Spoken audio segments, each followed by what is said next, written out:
Alright, Scorpio, these are going to be your guidance cards for the week of December 6th through December 12th. I am shuffling in this week's videos. I didn't last week. We've kind of been taking a vote down in the comments, so just make sure to mention down there, shuffle, don't shuffle. I kind of like the quick and to the point version, but I have had several requests to shuffle during the video. So, like I said, just in the bottom, let me know, and we will tally them up and go from there. Alright, Scorpio, bottom of the deck energy, you have the Ace of Earth. Guidance card for the week, you have Perception.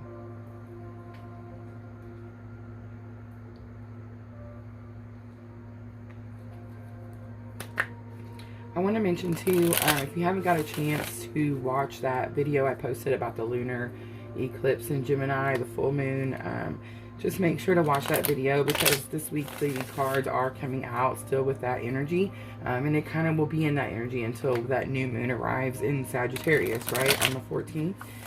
So it had a lot of information in there that can really explain a lot of the energies and emotions that you might be feeling this week, Scorpio. Alright, so energy of the week, you got the Four of Swords. Challenge or an obstacle, you got the Knight of Cups.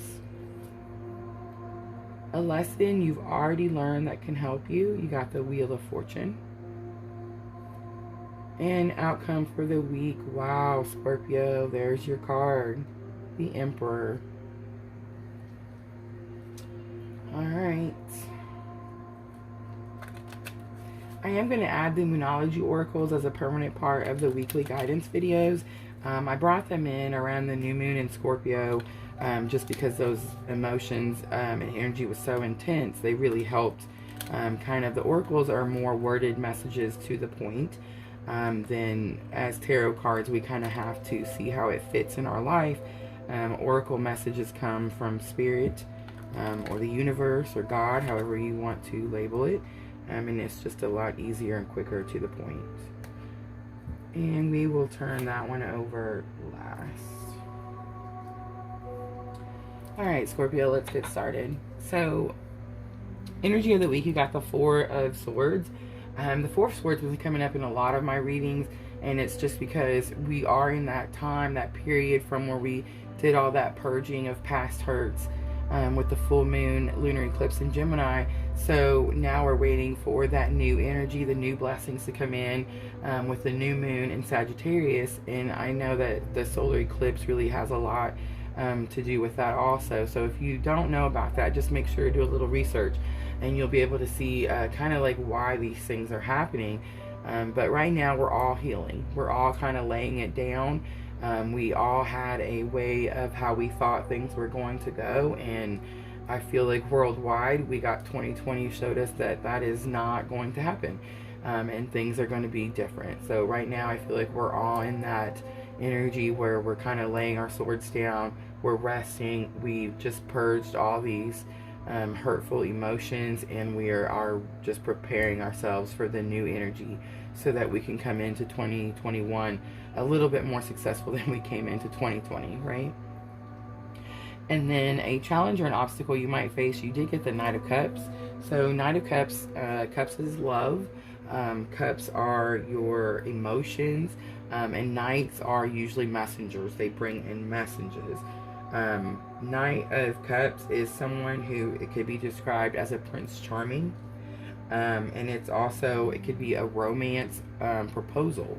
So there could be some sort of proposal that you're giving that has to do with romance this week, and it's causing you some sort of challenge or obstacle. That could be that you're not wanting to take whatever is proposed, or you're not able to see how that proposal would work into your future.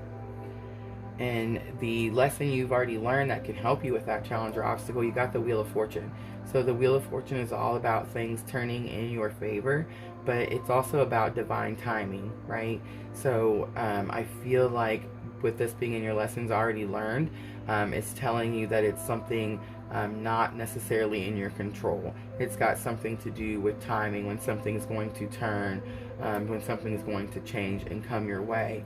Now, we all did just go through a large change in our perspectives, in our beliefs, with that full moon lunar eclipse in Gemini. Again, if you haven't watched that video, just make sure to watch that. It really explains all that. But I feel like that it could be what it's saying with the Wheel of Fortune here, is that there's a certain time that something is supposed to come in. And then your outcome for the week, you got the Emperor. So Scorpio, the Emperor is all about,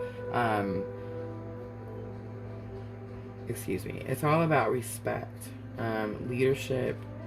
He's a father figure, so this could have something to do with a father figure, or this could be you.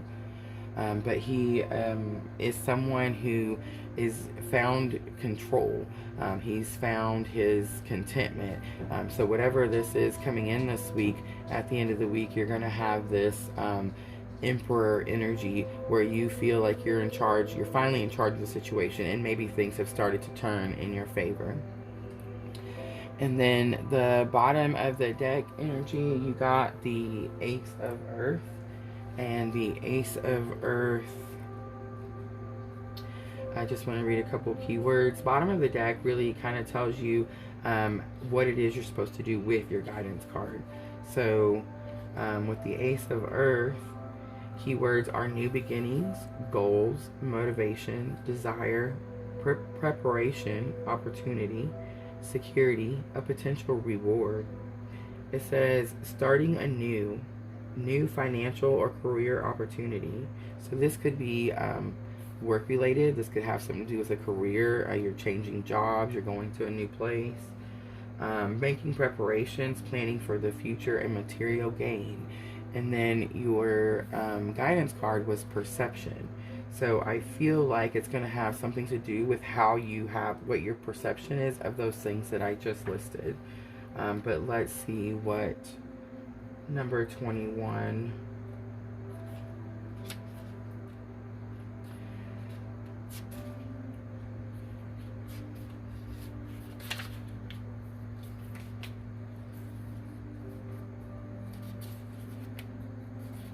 Alright, so some keywords for perception are understanding, worldview, opinion of self, and clarity. So I do feel like you're going to come to some sort of clarity, especially with this Emperor as your outcome at the end of the week, where you feel like you understand where it is that you're headed with those things that the Ace of Earth keywords mentioned. Alright, Scorpio, and then your Moonology Oracle says, believe in the impossible. So if this is a change of job, if this is a change of relationship, just make sure that you're not feeding yourself negativity. Make sure you're staying positive. That's really kind of what we're all having to do right now as we're waiting for this new moon in Sagittarius to come in. I am going to try to do a pick a card on that, so just kind of make sure to keep an eye out on that. But I do feel like that is your guidance for the week, Scorpio. Have a great week. Thank you for watching. And as always, if this feels like your tribe, please subscribe.